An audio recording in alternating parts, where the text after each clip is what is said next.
Hi everyone. So let's start with today's topic. We'll be today discussing about the second part of alcohol. अगर अभी तक आपने first part of alcohol वाला topic नहीं देखा है तो उसको देख लेना। उसके बाद जो सेकंड पार्ट है वो आज हम डिस्कस करने वाले हैं। इसके अंदर हम सारा मेटाबॉलिज्म, कौन कौन से ड्रग्स यूज़ होने वाले हैं, क्या ट्रीटमेंट होता है, अल्कोहल डी एडिक्शन कैसे कर सकते हैं, ये सारी चीज़ें समझने वाले हैं। जी, हमारा डिस्कशन अब तक हो चुका था कि हम अल्कोहल्स के बारे में पढ़ रहे थे और हमने जाना था कि उसके अंदर हमारे पास बहुत तरीके के अल्कोहल होते हैं, जिसके बारे में बेसिक अगर आपको कहीं पर भी कुछ ऑप्शन नहीं मिलता है, कुछ दिया नहीं गया है स्पेसिफिकली, तो हमने उस चीज़ को इथेनॉल मान लिया था कि हमने वहाँ पर इथाइल अल्कोहल की बात करनी है तो वो इथेनॉल हो जाएगा। अगर स्पेसिफिकली मेंशन करा गया है कि मीथानॉल हो सकता है दूसरा तरह का अल्कोहल जो हम डिस्कस करने वाले हैं, जिसकी पॉइजनिंग के बारे में हम बात करेंगे, या फिर हो सकता है इथाइलिन ग्लाइकोल, राइट। तो हम ये, क्योंकि ये मोनोहाइड्रोक्सी, डाईहाइड्रोक्सी ऐसे या ट्राईहाइड्रोक्सी टाइप ऑफ अल्कोहल्स हैं, ये आपने केमिस्ट्री में भी पढ़ रखा होगा और उसके बारे में अब हम डिस्कशन कर रहे हैं। तो बेसिक हमें ये पता है अब तक कि जो अल्कोहल होता है वो हम ओरली फटाफट कंज्यूम करते हैं और वो स्टमक और स्मॉल इंटेस्टाइन के थ्रू एब्जॉर्ब हो जाता है। अब वहाँ पर जब वो एब्जॉर्ब हो जाता है तो उसके बाद मेटाबॉलिज्म भी तो होना है ना, तो इसकी जगह कहाँ पर मेटाबॉलिज्म होने की है, लिवर के अंदर। अब हमें एक चीज़ यहाँ पर समझनी है कि कौन सी ऐसी एंजाइम्स हैं जो इसके मेटाबॉलिज्म में हेल्प कर रही हैं। तो बट पहले एक चीज़ समझो कि जो अल्कोहल होता है वो कैसे मेटाबोलाइज हो रहा है। सपोजिंगली हमारे पास ये अल्कोहल है, तो अल्कोहल को जो मेटाबोलाइज होने के लिए वो एंजाइम लगेगी, वो कौन सी होती है? It is alcohol dehydrogenase, right. तो this is the first enzyme which is alcohol dehydrogenase. The alcohol normally gets converted into the aldehyde form, right? तो यहाँ पर क्या होगा कि aldehyde form के अंदर convert होगा and this aldehyde form gets converted into the acidic form, या acid बनता है in the presence of an enzyme which is called as aldehyde dehydrogenase, right. यहाँ पर हम 3 अल्कोहल डिस्कस करने वाले हैं। एक तो हम इथेनॉल के बारे में बात करेंगे, दूसरा हम मीथानॉल के बारे में बात करेंगे और तीसरा हम इथाइलिन ग्लाइकोल के बारे में बात करेंगे। पहले मैं इथेनॉल के बारे में या फिर अल्कोहल के बारे में जनरल बात करूँगी। जो ये इथेनॉल होता है, it gets converted into the acetaldehyde, right. It gets converted into acetaldehyde. This acetaldehyde gets converted into the acetic acid, right. But जो ये मीथानॉल होता है ये किस में कन्वर्ट होता है? It gets converted into formaldehyde. It gets converted into formaldehyde. This formaldehyde gets converted into formic acid. अब यहाँ पर इन दोनों के लिए कौन सी एंजाइम यूज़ होगी? अभी हमने पिछले स्लाइड में ये बात समझी थी कि इथेनॉल से लेके एल्डिहाइड तक का कन्वर्जन होता है, उसके लिए हमको लगती है अल्कोहल डिहाइड्रोजिनेज एंजाइम, राइट। तो हमको यहाँ पर कौन सी एंजाइम लगती है? यहाँ हमें यूज़ हो रही है अल्कोहल डिहाइड्रोजिनेज, राइट। और जब हम एसिटाल्डिहाइड या फॉर्मेल्डिहाइड से एसिटिक एसिड या फॉर्मिक एसिड में कन्वर्ट करते हैं तो वहाँ हमको एंजाइम लगेगी विच इज़ एल्डिहाइड डिहाइड्रोजिनेज। तो यहाँ पर हमको एंजाइम लगेगी एल्डिहाइड डिहाइड्रोजिनेज। अब हम यहाँ एक चीज़ और समझ लेते हैं कि जो अल्कोहल डिहाइड्रोजिनेज होती है उसकी बहुत ज़्यादा एफिनिटी होती है, किसके लिए? इथेनॉल के लिए, ठीक है। बट उतनी ज़्यादा एफिनिटी मिथाइल अल्कोहल या मिथानॉल के लिए नहीं होती है, ठीक है। उस चीज़ का रेलेवेंस हम आगे समझेंगे कि जब हम मिथानॉल पॉइजनिंग पढ़ेंगे। अब यहाँ पर दूसरी चीज़ और समझने वाली क्या है कि जब हम अल्कोहल डिहाइड्रोजिनेज की बात कर रहे हैं तो यहाँ ये प्रीडोमिनेंट एंजाइम है, तो this is the predominant enzyme, right. अब यहाँ पर और साथ में ये एक रेट लिमिटिंग एंजाइम भी होती है। It is a rate limiting factor और rate limiting enzyme in the metabolism of alcohol. दूसरी चीज़ क्या है कि जो अल्कोहल होता है वो ज़ीरो ऑर्डर काइनेटिक्स फॉलो करता है। ज़ीरो ऑर्डर काइनेटिक्स फॉलो होगा यहाँ पर, ठीक है। अब यहाँ पर एक चीज़ और समझने वाली है कि जब हम ये बोल रहे हैं कि रेट ऑफ एलिमिनेशन फिक्स्ड है, ज़ीरो ऑर्डर काइनेटिक्स का यही मतलब हुआ ना। फिक्स्ड रेट ऑफ एलिमिनेशन से ये मतलब होता है कि फिक्स्ड अमाउंट एलिमिनेट होगा हमारी बॉडी में से पर यूनिट टाइम, मतलब जितने पर उसके अंदर हमारा प्लाज्मा कंसंट्रेशन से फ़र्क नहीं पड़ेगा। मतलब जितने टाइम में जितना एलिमिनेट होना है वो टाइम पे डिपेंड करेगा, वो प्लाज्मा कंसंट्रेशन पे डिपेंड नहीं करेगा। इसीलिए हम बहुत बार ऐसा देखते हैं कि जो अल्कोहलिक पेशेंट्स होते हैं उनके अंदर नेक्स्ट डे भी हमको डिजीनेस या फिर विड्रॉल सिम्टम्स मिलते हैं या हेडेक रह जाता है। वो सारी चीज़ें क्यों रह जाती हैं? क्योंकि हैवी कंजप्शन ऑफ अल्कोहल के बाद उतना ज़्यादा अमाउंट हमारी बॉडी में से उतने टाइम के अंदर रिमूव नहीं हो पाता है, ठीक है। तो हम यहाँ पर क्या एग्जाम्पल लेंगे लीजिए कि अगर हमारे पास एक 70 kg का एडल्ट मेल है तो उसके अंदर 10 ml पर आवर के हिसाब से मेटाबॉलिज्म हो रहा है, राइट। अगर वो ओकेजनल ड्रिंकर है तो उसके अंदर 10 to 15 ml पर आवर के हिसाब से मेटाबॉलिज्म होगा।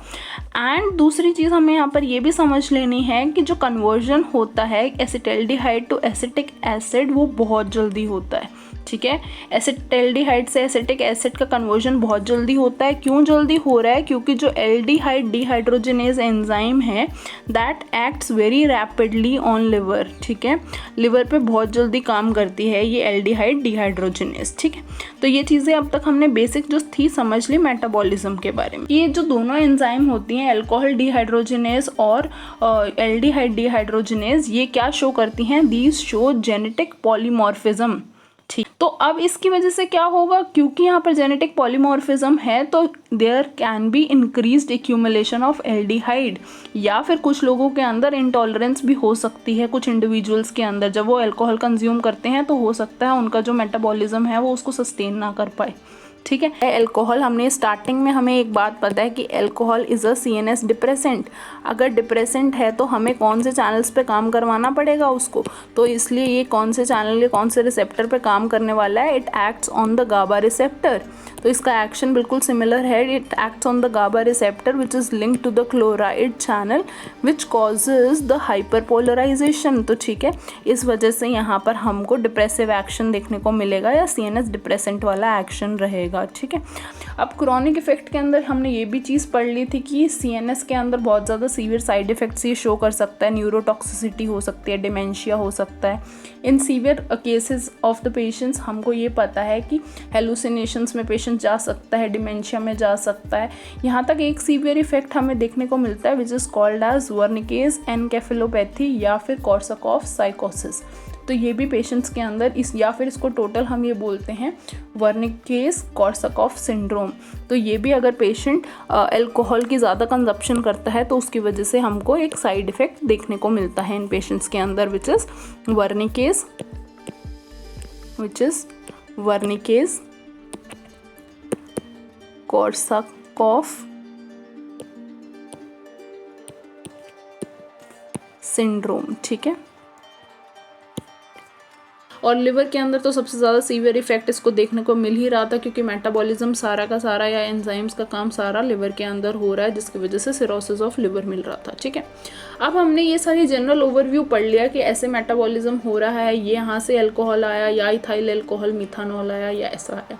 अब हमें ये भी पता लग गया है कि अगर कोई सोशल ड्रिंकर होता है तो इट मीन सोशल ड्रिंकर का क्या मतलब है कि वो महीने 2 महीने 6 महीने में एक बार कंज्यूम कर रहा है जब भी वो किसी पार्टी के अंदर गया हुआ है, देन ही और she is consuming alcohol and that too in not a very high doses. हम यहाँ पर अब बात कर रहे हैं एल्कोहल इंटॉक्सिकेशन या फिर जो बहुत ज़्यादा एल्कोहल पॉइजनिंग वाले लोग होते हैं। अब वो कब डेवलप होगी? या तो एक तरह हो सकता है कि एक्यूट एल्कोहल इंटॉक्सिकेशन हो कि रैंडमली और सडनली पेशेंट ने बहुत ज़्यादा कंज्यूम कर ली या पॉइजनिंग हो गई, तो वो एक तरीका हो सकता है। दूसरा क्या हो सकता है कि पेशेंट क्रॉनिक एल्कोहलिक हो, तो वो पेशेंट अगर लगातार बहुत लंबे टाइम से अल्कोहल कंज्यूम कर रहा है तो उसके अंदर अलग अलग तरीके से मैनेजमेंट होगा, ठीक है। अब हम यहाँ पर डिस्कशन शुरू करेंगे ट्रीटमेंट का, ठीक है। अब मैं पहली चीज़ यहाँ पर ये समझाना चाह रही हूँ कि हम पहले मिथानॉल पॉइजनिंग के बारे में बात करने वाले हैं, ठीक है। तो पहले अब हम बात करेंगे मिथानॉल पॉइजनिंग के बारे में। अब जो मिथानॉल पॉइजनिंग के बारे में क्या बात करने वाली हूँ मैं यहाँ पर, हमें ये पता लग गया कि जो मिथानॉल होता है या फिर मिथाइल अल्कोहल होता है वो किस में कन्वर्ट हो रहा है? वो फॉर्मेल्डिहाइड में कन्वर्ट हो रहा है, ठीक है। और जो ये फॉर्मेल्डिहाइड होता है ये किस में कन्वर्ट होता है? फॉर्मिक एसिड के अंदर कन्वर्ट होता है। जो ऊपर वाली रिएक्शन है वो किसकी प्रेजेंस में होती है? occurs in the presence of alcohol dehydrogenase। जो नीचे वाली रिएक्शन है formaldehyde to formic acid that occurs in the presence of aldehyde dehydrogenase। अब मैं यहाँ पर क्या बोल रही हूँ कि अगर ये रिएक्शन हो जाता है, मतलब अगर मिथानॉल की पॉइजनिंग क्यों होगी? पहली बात, अगर कुछ ऐसे लोग होते हैं जो फैक्ट्रीज़ में या इंडस्ट्रीज़ में काम कर रहे हैं, उन्होंने गलती से कंज्यूम कर ली तो भी हो सकता है। दूसरी चीज़ मैं यहाँ पर क्या समझाना चाह रही हूँ कि बहुत बार ऐसा होता है कि there is also low quality या cheap alcohol available. Cheap alcohol के अंदर क्या होता है, क्योंकि इथानॉल एक बेवरेज है बट मिथानॉल एक बेवरेज नहीं है, तो आप उसको बियर, रम, वोडका के फॉर्म में कंज्यूम नहीं कर सकते हो। बट बिकॉज क्योंकि यहाँ पर देसी शराब मिलती है या फिर लोकल या cheap alcohol is available in the market, तो क्या होता है कि वहाँ पर इथानॉल प्लस मीथानॉल की मिक्सिंग हो जाती है, तो वहाँ पर एडल्ट्रेशन हो जाएगी। उसकी वजह से क्या होता है, उनके अंदर मिथानॉल की पॉइजनिंग हो जाएगी। क्यों मिथानॉल की पॉइजनिंग हो जाती है? क्योंकि जब ये मिथानॉल ये फॉर्मेल्डिहाइड में कन्वर्ट होता है और ये फॉर्मिक एसिड में कन्वर्ट होता है, ये दोनों सब्सटेंसेस हमारी बॉडी के लिए टॉक्सिक हैं। ठीक है, अभी किस चीज़ के लिए टॉक्सिक हैं? अगर हमारी बॉडी के अंदर इसका amount more than 20 mg/dl, methanol का अमाउंट या methanol poisoning more than 20 mg/dl हो गया, तो वहाँ पर टॉक्सिसिटी या फिर पॉइजनिंग डेवलप हो जाएगी। अब वो टॉक्सिसिटी की वजह से कहाँ पेशेंट लैंड कर सकता है कि there will be damage at the level of retina. अगर रेटाइना के लेवल पे डैमेज होता है तो ये जो फॉर्मिक एसिड या फॉर्मेल्डिहाइड हैं, ये क्या कॉज करते हैं, पेशेंट को परमानेंट ब्लाइंडनेस में लीड कर सकते हैं। तो patient may land up to blindness permanently, and they also damage at the level of the basal ganglia, corpus callosum, इन सारे लेवल्स पे भी अफेक्ट करते हैं। उसकी वजह से पेशेंट्स को पार्किंसंस डिजीज़ या और बहुत सारी बीमारियाँ हो सकती हैं परमानेंटली न्यूरोलॉजिकल लेवल पे। ठीक है, तो ये चीज़ अभी तक हमने समझ ली कि मिथानॉल पॉइजनिंग हुई क्यों, और अगर वो हो जाती है तो उसकी वजह से कॉन्सिक्वेंसेस हो जाते हैं। अब दूसरी चीज़ ये है कि अगर मिथानॉल की पॉइजनिंग हो गई है तो हमको इसको ट्रीट कैसे करना है। तो एक चीज़ यहाँ पर ये समझनी रहेगी कि हमको इसको ट्रीटमेंट के लिए क्या करना होता है कि सबसे पहले ABC, एयरवे, ब्रीदिंग, सर्कुलेशन, ये सब चेक करना है। पेशेंट अनकॉन्शियस है या जिस भी स्टेट के अंदर आपके पास आया है, आपको वो पहले चेक करना है, नॉर्मल उसके वाइटल्स मेंटेन कराने हैं। ठीक है, दूसरी चीज़ आप इन पेशेंट्स के अंदर क्या कर सकते हो, गैस्ट्रिक लवाज कर सकते हो। What you can do in these patient is you can do gastric lavage. अब तीसरी चीज़ आप क्या कर सकते हो इन पेशेंट्स के लिए, हीमोडायलिसिस कर सकते हो। हाँ, जो मिथानॉल पॉइजनिंग है उसकी वजह से जो फॉर्मिक एसिड बन गया है, तो ये एसिड है, तो ये बॉडी के अंदर हमारी क्या कर सकता है, मेटाबॉलिक एसिडोसिस कर सकता है। अब ये जो एसिडोसिस हो गया है, इसको करेक्ट करने के लिए हमको कोई बेसिक ड्रग देना पड़ेगा। तो हम यहाँ इन पेशेंट्स के अंदर क्या बेसिक ड्रग दे सकते हैं, तो we'll start the patient with bicarbonate. ठीक है, तो हम क्या करेंगे, उस रिएक्शन को न्यूट्रलाइज करने के लिए सोडियम बाइकार्बोनेट ऐड कर देंगे पेशेंट के अंदर, ताकि उसका जो एसिडोसिस है वो करेक्ट हो सके। ठीक है, अब ये specific, this is very specific to the methanol poisoning is कि हम यहाँ पर फॉलिनिक एसिड भी देते हैं पेशेंट के अंदर। क्या हम देने वाले हैं, वी ऑल्सो गिव फॉलिनिक एसिड। क्यों फॉलिनिक एसिड दे रहे हैं, क्योंकि जो एंड प्रोडक्ट या फिर टॉक्सिक मेटाबोलाइट बना है which is formic acid, it gets converted in the presence of folinic acid to carbon dioxide. अब यहाँ पर कार्बन डाइऑक्साइड धीरे धीरे बन जाएगा और वो बॉडी में से रिमूव हो जाएगा, तो फिर जो टॉक्सिसिटी है वो कम हो जाएगी। तो इसीलिए हमको फॉलिनिक एसिड भी पेशेंट के अंदर शुरू कर देना होता है। ठीक है, so this is how we come to the treatment of the methanol poisoning. और इसके अलावा आप क्या कर सकते हो, ये तो हो गया सपोर्टिव ट्रीटमेंट कि जो जो सिम्टम्स आए या जो जो हमको बेसिक लगा हमने वो सब कर दिया, but this is not the exact treatment. तो हमारे पास एंटीडोट क्या है इस बीमारी का, तो the antidote to this treatment या the antidote to this particular poisoning is ethanol. तो पहले, आज से बहुत पहले हम इथानॉल देते थे, मोस्ट कॉमनली यूज़ किया जाता है। क्यों इसको यूज़ करते हैं, क्योंकि एक रिएक्शन है which is ethanol gets converted into acetaldehyde. ठीक है, एसिटल्डिहाइड में कन्वर्ट हो रहा था, ऐसे ही जो मिथानॉल है वो किस में, फॉर्मेल्डिहाइड में कन्वर्ट हो रहा है। अब ये दोनों के लिए कौन सी एक कॉमन एंजाइम यूज़ हो रही थी, यहाँ पर कौन सी कॉमन एंजाइम है, यहाँ पर एल्कोहल डिहाइड्रोजिनेज है। यहाँ पर क्या होगा कि यहाँ हम एंटीडोट इथानॉल इसलिए दे रहे हैं क्योंकि इथानॉल इज़ मोर पोटेंट, या फिर वो ज़्यादा एफिनिटी है उसकी इस एंजाइम के प्रति, तो वो क्या करेगा, उसको ज़्यादा से ज़्यादा एसिटल्डिहाइड में कन्वर्ट करने की कोशिश करेगा और टॉक्सिक मेटाबोलाइट फॉर्मेल्डिहाइड नहीं बन पाएगा।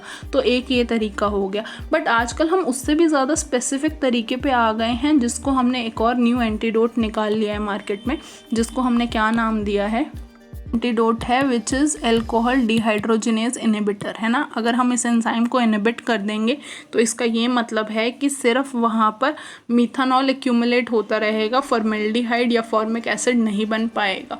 ये है 4-मिथाइल पायराजोल, या फिर इसको फेमसली क्या बोला जाता है, फोमेपिजोल, ठीक है। तो हम यहाँ पर 4 मिथाइल का एमी लिया हमने, pyrazole, right? So this is how we are going to learn fomepizole, which is 4-methyl pyrazole, which is an alcohol dehydrogenase inhibitor. It will not let formaldehyde या फिर formic acid to be formed and there will be no toxic reactions, या फिर जो retinal damage या blindness हो रही है वो उसकी वजह से नहीं हो पाएगी, रुक जाएगी. So this is how we are going to treat the methanol poisoning. If I think so, by far we are very clear with everything related to methanol poisoning. ठीक है. Now let's come to another compound which is ethylene glycol. What is ethylene glycol? ऐसे ही जैसे हमने यहाँ पर starting में ethanol, methanol ये सारी बात करी थी, तो ऐसे ही एक चीज़ है ethylene glycol. It is also an alcohol. इसके अंदर भी यही रिएक्शंस हो रही हैं जो सेम वहाँ पर हो रही थी in the presence of alcohol dehydrogenase. यहाँ पर क्या होता है कि ये एल्कोहल डिहाइड्रोजिनेज है. It leads to conversion of glycol aldehyde, ठीक है. ये ग्लाइकोएल्डिहाइड में कन्वर्ट होता है, फिर उससे किस में, ग्लाइकोलिक एसिड में कन्वर्ट होता है. Then it gets converted into the oxalic acid, right. तो यहाँ पर हमें ये रिएक्शन समझ में आ गई है कि जो ये इथाइलिन ग्लाइकॉल है ये खुद ऐसे टॉक्सिक नहीं होता, बट इसके अंदर भी यही प्रॉब्लम होती है कि जो इसके मेटाबोलाइट्स होते हैं वो टॉक्सिक होते हैं. जैसे हमने बात करी थी मिथाइल अल्कोहल के अंदर, या मिथानॉल, या जिसको हम वुड अल्कोहल भी बोलते हैं, ठीक है. तो methyl alcohol is also known as wood alcohol. अब हम यहाँ पर क्या बात कर रहे हैं कि अगर इथाइलिन ग्लाइकॉल की टॉक्सिसिटी होती है तो हमको सबसे पहले क्या स्टेजेस मिलने वाली हैं पेशेंट के अंदर. फर्स्ट स्टेज के अंदर तो यहाँ पर टॉक्सिसिटी होगी. क्यों? क्योंकि यहाँ पर जो ग्लाइकोलिक एसिड है या ऑक्सैलिक एसिड है, ये सारे, ये दोनों के दोनों ये बिल्कुल टॉक्सिक प्रोडक्ट्स हैं. तो ये टॉक्सिसिटी किस लेवल पे कर सकते हैं, ये रीनल टॉक्सिसिटी कर सकते हैं. रीनल टॉक्सिसिटी कैसे कर सकते हैं, रीनल स्टोन एक्यूमुलेशन कर सकते हैं पेशेंट के अंदर. तो there is calcium oxalate stones which leads to the renal toxicity and finally leading to the renal failure in the patient. एक चीज़ हमें और पता होनी चाहिए कि जो इथाइलिन ग्लाइकॉल होता है ये यूज़ कहाँ पर हो रहा है. हम इसको मेनली यूज़ करते हैं एज अ हीट एक्सचेंजर या फिर एंटी फ्रीज फॉर्मुलेशन, या फिर इंडस्ट्रीज़ के अंदर सॉल्वेंट के फॉर्म में यूज़ होता है, ठीक है. कुछ ड्रग्स की सॉल्वेंट के लिए हम इस प्रिपरेशन को यूज़ करते हैं. अब ये तो इसके नॉर्मल यूजेस हो गए, तो इसका मतलब इथाइलिन ग्लाइकॉल तो अच्छा है, हमारे काम में आ रहा है, बट जो इसके जो टॉक्सिक प्रोडक्ट्स बन रहे हैं ये काम में नहीं आ रहे हैं. अगर ये सब काम में नहीं आते हैं और ये क्या टॉक्सिसिटी रीनल के लेवल पे करा रहे हैं, सबसे पहले इसके अंदर स्टेज 1 क्या होता है कि पहले कुछ घंटों के अंदर इसमें भी हमको CNS डिप्रेशन देखने को मिलता है. फिर कुछ 4 से 14 घंटों के अंदर हमको पेशेंट के अंदर मेटाबॉलिक एसिडोसिस देखने को मिलेगा, ठीक है. And finally third stage is जब वहाँ पर वो रीनल के लेवल पे, रीनल टिब्यूल्स के लेवल पे एक्ट करता है and there is oxalate crystal formations, ठीक है. अगर हमको इसकी टॉक्सिसिटी बचानी है तो फिर हमको, मतलब यहाँ पॉइजनिंग हो गई है, अब टॉक्सिसिटी बचानी है, तो अब कैसे कर सकते हैं इसका ट्रीटमेंट. तो इसका treatment is as same as the methanol poisoning, but उसके अंदर क्या होता है, क्योंकि वहाँ पर हमने फॉलिनिक एसिड दिया था. क्यों फॉलिनिक एसिड दिया था? To convert the formic acid to carbon dioxide, but यहाँ पर हमको फॉलिनिक एसिड नहीं देना है. तो बेसिक हमारा ट्रीटमेंट क्या रहेगा, क्योंकि यहाँ पर भी मेटाबॉलिक एसिडोसिस हो रही है, तो हम सोडियम बाइकार्बोनेट देंगे टू करेक्ट द एसिडोसिस. उसके बाद हम हीमोडायलिसिस कर सकते हैं. यहाँ पर भी हम क्या कर सकते हैं कि fomepizole which is a specific antidote वो दे सकते हैं पेशेंट को ट्रीटमेंट करने के लिए if there is ethylene glycol poisoning, ठीक है. I think so by far we are very clear with the methanol poisoning as well as ethylene glycol poisoning. Now we come up to the third part और the major part, जिसके बारे में हम alcohol de addiction के बारे में बात करने वाले हैं. तो चलिए अब बात कर लेते हैं इथेनॉल के बारे में, इथेनॉल इंटॉक्सिकेशन के बारे में. तो ये बात हमें पिछले लेक्चर के थ्रू भी पता है कि ऐसा नहीं हो रहा है कि हर इंसान जो भी अल्कोहल कंज्यूम कर रहा है उसको हॉस्पिटलाइज होना पड़ रहा है. But if you take a lot of alcohol at a very minimum time duration, then you may land up to hospitalization. तो हमको इसमें डोज का एंड अमाउंट का बहुत ज़्यादा ध्यान रखना पड़ता है कि आप कितना ml या कितना कंज्यूम कर रहे हो अल्कोहल, जितना आपकी बॉडी के लिए टॉक्सिक ना हो. जो कंसंट्रेशन होती है अल्कोहल की वो बहुत जल्दी अचीव होती है विमेन के अंदर एज कंपैरेटिव टू मेल्स. तो उसका बेसिक रीज़न क्या है? एक तो इसका रीज़न ये है कि they have a very smaller BMI, high, body mass index उनका कम होता है, ठीक है। दूसरी चीज़ क्या है, वो उनके अंदर बॉडी वाटर का अमाउंट भी कम होता है। तीसरी चीज़ जो सबसे इम्पॉर्टेंट है हमारे लिए, दे हैव लेस एल्कोहल डिहाइड्रोजिनेस। तो यहाँ पर जो एंजाइम है इनकी पूरी बॉडी के अंदर, नॉर्मल वुमेन के अंदर, वो हमको कम देखने को मिलती है। अगर वो एंजाइम का अमाउंट ही कम है तो यहाँ पर क्या होगा कि उनकी कंसंट्रेशन हमको ज़्यादा देखने को मिलेगी, या फिर हम ये बोलते हैं कि they are not able to tolerate alcohol well, या फिर हमने ये बहुत बार ऐसा देखा है कि इनको थोड़े से कंजप्शन के अंदर ही बहुत ज़्यादा इफ़ेक्ट्स आने लग जाते हैं। तो उसका बेसिक रीज़न ये है क्योंकि biologically they have less amount of alcohol dehydrogenases, ठीक है। अब हमने ये बात कर ली थी कि स्टार्टिंग के अगर लेस डोज है तो यूफोरिया, सेडेशन इसमें पेशेंट लैंड करेगा, फिर उसके बाद उसका ऑल्टर्ड गेट होने लग जाता है, धीरे धीरे उसमें स्लरिंग ऑफ स्पीच हो जाती थी, फिर एमएसएस, स्टूपर, इन सारों में पेशेंट लैंड कर देता है। फाइनली वो कोमा और रेस्पिरेटरी डिप्रेशन में चला जाता है, ठीक है। फिर हमने ये भी बात कर रखी है कि हम इसमें क्या करते हैं कि ब्लड एल्कोहल का जो लेवल होता है वो चेक करते हैं पता लगाने के लिए कि इथेनॉल की कितनी पॉइजनिंग हुई है, ठीक है।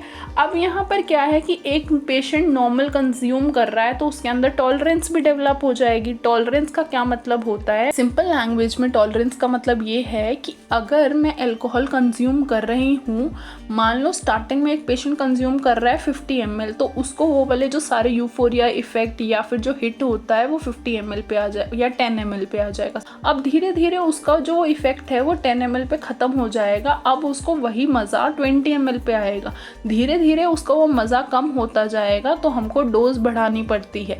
इसका ये मतलब है कि पेशेंट के अंदर पुरानी वाली डोज पे उतना प्लेजरेबल एक्शंस नहीं आते हैं, तो इसको हम बोल देते हैं कि टॉलरेंस डेवलप हो रही है, ठीक है।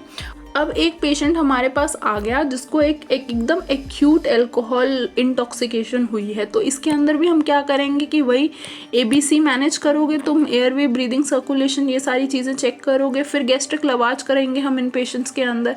आप इसके अंदर फ्लूइड्स पे मेनली काम करने वाले हैं, तो हम इन पेशेंट्स के अंदर, क्योंकि जो इथेनॉल या फिर एल्कोहल कंजप्शन वाले पेशेंट्स होते हैं, they don't consume food along with drinking, तो इन पेशेंट्स के अंदर क्या होता है, दे लैंड अप टू हाइपोग्लाइसीमिया। तो हमको क्या करना है, इन पेशेंट्स के अंदर हाइपोग्लाइसीमिया जो हो गया है उसको प्रिवेंट करना है। अगर आपको हाइपोग्लाइसीमिया प्रिवेंट करना है तो आपको फ्लूइड्स देने हैं, और मेनली इन पेशेंट्स के अंदर IV ग्लूकोज इन्फ्यूजन स्टार्ट करना पड़ता है हमको, और साथ में इलेक्ट्रोलाइट्स देने पड़ते हैं, ठीक है। तो ये सारा बेसिक ट्रीटमेंट रहेगा। दूसरी चीज़ हमने ये बात कर ली कि गैस्ट्रिक लवाज कर सकते हैं हम इन पेशेंट्स की। तीसरी चीज़, हमको यहाँ पर एक और चीज़ पता है कि हमको ये पेशेंट्स किन चीज़ में लैंड कर सकते हैं। अभी हमने थोड़ी देर पहले ये डिस्कशन करा है कि वर्निकेस कोर्सकॉफ सिंड्रोम इनके अंदर देखने को मिल सकता है। तो ये क्यों देखने को मिलेगा, क्योंकि वहाँ पर एक विटामिन है, उसकी डेफिशिएंसी हो जाएगी, तो हम इन पेशेंट्स के अंदर थायमीन भी ऐड करते हैं, राइट। तो thiamine is added in these patient in a very high dose of approximately 100 mg IV, which is given preferably with the glucose infusion, ताकि इनके अंदर ये जो साइकोसिस वाले सिम्टम्स हैं वो रुक जाएं या कम हो जाएं, और ये सारी चीज़ें हमारी बेटर हो जाएं पेशेंट के अंदर। नेक्स्ट इज़ कि पेशेंट एकदम से तो आपकी बात मानेगा नहीं और एकदम से तो वो ठीक होगा नहीं, तो पहले तो आप कोशिश करो, क्योंकि वो कोई न्यूसेंस क्रिएट ना करे, तो आप सेडेटिव्स दे सकते हो उस पेशेंट को। And over here we prefer the benzodiazepines, ठीक है। हम यहाँ पर बेंजोडाइजेपिन्स एज सेडेटिव देते हैं पेशेंट के अंदर, हीमोडायलिसिस भी करेंगे उसके बाद पेशेंट की। So these are the basic treatment in the management of the acute intoxication of alcohol. But apart from this, अगर एक पेशेंट क्रोनिक एल्कोहलिक है और वो ये बोलता है कि मुझे अल्कोहल छोड़नी है, अगर वो एक साइकाइट्रिस्ट के पास आ रहा है, तो हमारा पहला ट्रीटमेंट ये रहता है उसको समझाना, कि हम उसको मोटिवेट कर रहे हैं कि या वो खुद मोटिवेट होके आया है कि मुझे अल्कोहल अब छोड़ना है। बीच में उसका वो मोटिवेशन टूटेगा तो हमको अब उस चीज़ को एक्शन में लाना है। बट ऐसा नहीं हो सकता कि तुम सडनली एक पेशेंट क्रॉनिक एल्कोहलिक को अचानक से बंद कर दो विदाउट एल्कोहल, नहीं तो इतने सीवियर विड्रॉल सिम्टम्स आएंगे पेशेंट के अंदर कि patient can finally land up to death and that patient may even land up to delirium tremens. ठीक है, तो वो पेशेंट इतने सीवियर उसमें चला जाएगा कि वहाँ पर डिलीरियम ट्रेमेंस में लैंड कर जाएगा। What is this delirium ट्रेमेंस? मतलब यहाँ पर हेलुसिनेशंस, डिल्यूजन्स, फीवर, टेकिकार्डिया, ऐसे बहुत ज़्यादा सीवियर वो आएंगे। मतलब उसको इतनी क्रेविंग होगी, इतने ज़्यादा विड्रॉल सिम्टम्स आएंगे कि वो पेशेंट सहन नहीं कर पाएगा and finally that patient can even land up to death. तो हमको इसके लिए क्या करना होता है, जब हम क्रॉनिक मैनेजमेंट कर रहे होते हैं अल्कोहल छुड़वाने के लिए, कि हमको उसको उस वाली चीज़ से हटा के, अल्कोहल से हटा के किसी और ड्रग पे डालना पड़ेगा जो एक सिडेटिव हिप्नोटिक की तरह भी काम करेगा, बट जिसके अंदर उसको क्रेविंग भी नहीं मिलेगी। ऐसा भी होना चाहिए कि उसको प्लेजर भी नहीं आ रहा उस ड्रग को लेने से और ना उसको वहाँ से कोई विड्रॉल सिम्टम्स डेवलप हो रहे हैं। तो हमको दोनों चीज़ों को बचा के चलना पड़ता है, इसलिए हम बीच का कोई ऑप्शन लेते हैं। इसीलिए मेंटेन करने के लिए पेशेंट को या उसके विड्रॉल को प्रिवेंट करने के लिए क्रॉनिक एल्कोहलिक्स के अंदर हम बेंजोडाइज़ेपिन्स देते हैं। ठीक है, तो हम यहाँ पर क्या बेंजोडाइज़ेपिन्स देंगे, हम लॉन्गर एक्टिंग, एकदम शॉर्ट एक्टिंग इसीलिए नहीं देंगे क्योंकि फिर दोबारा उसको वो वाला यूफोरिया या हिट आ सकता है। तो कभी भी हम शॉर्ट एक्टिंग बेंजोडाइज़ेपिन्स नहीं देते हैं। We prefer long acting benzodiazepines and for example जब हम पेशेंट को मेंटेनेंस पे लेने वाले हैं, so this is all about maintenance, या फिर हम जब विड्रॉल की बात कर रहे हैं तो we will go with oral chlordiazepoxide, diazepoxide. ठीक है, या फिर हम डाइज़ीपाम ऐसे वाले ड्रग्स दे सकते हैं पेशेंट के अंदर। ठीक है, ये तो हमने एक चीज़ कर ली कि हम उसको मेंटेन करा रहे हैं या फिर हम उसका विड्रॉल बचाने की कोशिश कर रहे हैं जो भी क्रॉनिक एल्कोहलिक है। बट अब ये भी तो है कि उस पेशेंट को हमें कोई ऐसी दवाई भी देनी पड़ेगी कि उसको क्रेविंग ना हो देर। तो उसके लिए भी हमारे पास मार्केट में कुछ ड्रग्स अवेलेबल हैं जिसको हम क्या क्या नाम है उनके, वो नाम लिख लेते हैं हम। First name is naltrexone. ठीक है, ये क्या है, ये mu kappa delta opioid receptor पे एंटागोनिस्ट होता है। तो यहाँ पर ये क्या काम करता है, एंटी क्रेविंग एक्शन है। अल्कोहल डी एडिक्शन में इसका बहुत बड़ा रोल होता है, तो हम नेल्ट्रेक्सोन प्रेफर करते हैं। या फिर दूसरा ड्रग इस कैटेगरी में है ऑन्डेनसेट्रॉन, तो हम ऑन्डेनसेट्रॉन दे सकते हैं पेशेंट के लिए। Then another drug is topiramate, topiramate. ठीक है, अब ये क्या है, this topiramate is a glutamate antagonist. ऐसे ही एक और ड्रग है विच इज़ एक्याम्प्रोस्टेट। ठीक है, अब ये जो एक्याम्प्रोस्टेट है ये क्या काम करता है, it is an NMDA receptor antagonist. ठीक है, तो यहाँ पर ये सारे हम एंटागोनिस्ट देते हैं या इनमें से एक आधा हम प्रेफर करते हैं एंटागोनिस्ट पेशेंट को देने के लिए, ताकि उसके अंदर वो क्रेविंग रुक जाए। हमको ये भी प्रिवेंट करना होता है कि पेशेंट कहीं रिलैप्स में ना चला जाए। अगर वो पेशेंट रिलैप्स में दोबारा चला गया तो उसको उसमें से निकालना बहुत मुश्किल हो जाएगा। ठीक है, even if the patient will consume alcohol after this, तो उसको कोई मज़ा ही नहीं आएगा क्योंकि हमने वहाँ पर एंटागोनिस्ट दे रखे हैं ऑलरेडी। ठीक है, तीसरी चीज़ अब इसमें क्या कर सकते हैं कि अगर पेशेंट फिर भी बिल्कुल ही ऐसा है कि बहुत ही क्रॉनिक एल्कोहलिक है, बहुत ज़िद्दी है, छोड़ नहीं रहा, छोड़ने का मन बना रहा है बट उससे छोड़ा नहीं जा रहा, तो हम एक उससे कंसेंट फॉर्म साइन कराते हैं। उस कंसेंट फॉर्म को साइन कराने के बाद हम उसको एक एवर्जन थेरेपी पे डालते हैं।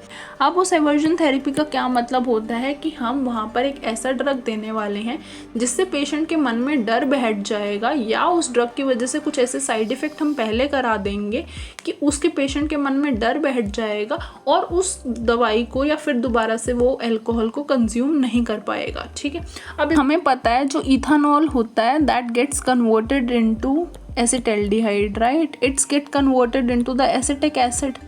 ये एक नॉर्मल मैकेनिज्म है जो हम मिथानॉल के बारे में पढ़ रहे हैं। यहाँ पर कौन सी एंजाइम थी, यहाँ पर अल्कोहल डिहाइड्रोजिनेज थी। यहाँ पर कौन सी एंजाइम है, यहाँ पर एल्डिहाइड डिहाइड्रोजिनेज है। जब हमने पहले पढ़ा था मिथानॉल की पॉइजनिंग में, तो हमने यहाँ पर एंटीडोट दिया था which was acting at the level of alcohol dehydrogenase.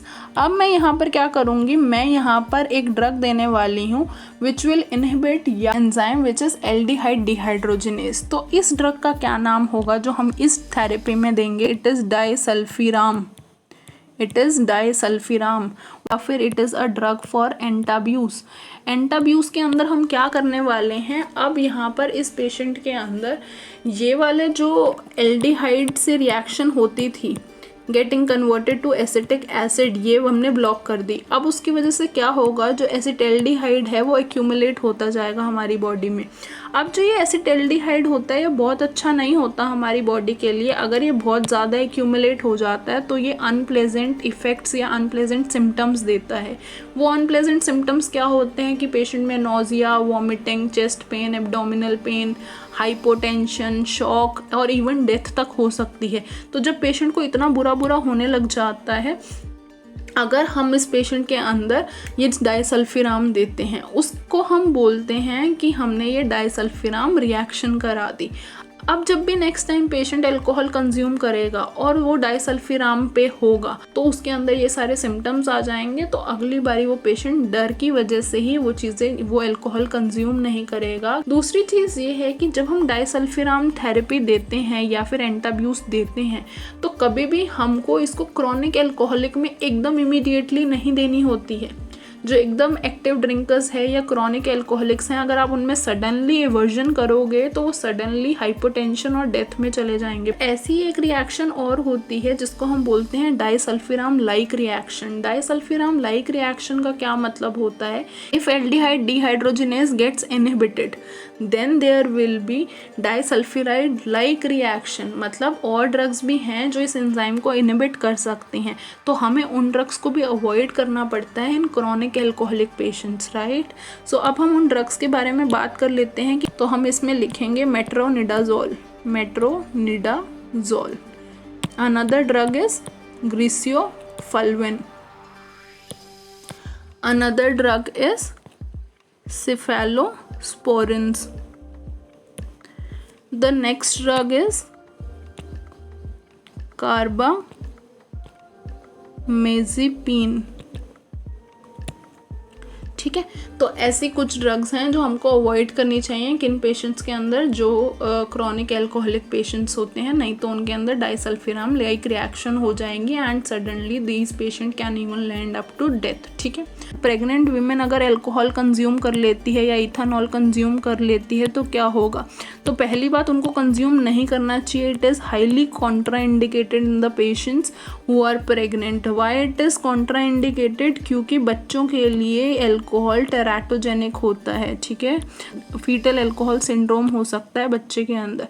अब ये फीटल अल्कोहल सिंड्रोम की क्या सिम्टम्स देखने को मिल सकते हैं, हमें पता है कि there will be presence of growth retardation in the patient. तो जो बच्चा होगा उसकी ग्रोथ रिटार्डेशन हो जाएगी। There will be developmental delay in the patient. इसके अलावा there will be dysmorphic facies, dysmorphic face मिलेगा पेशेंट का। क्या मतलब इसका कि स्मॉल पैल्पेब्रल फिशर होगा, उसका बहुत ज़्यादा थिन वर्मिलियन बॉर्डर होगा, ये सारी चीज़ें।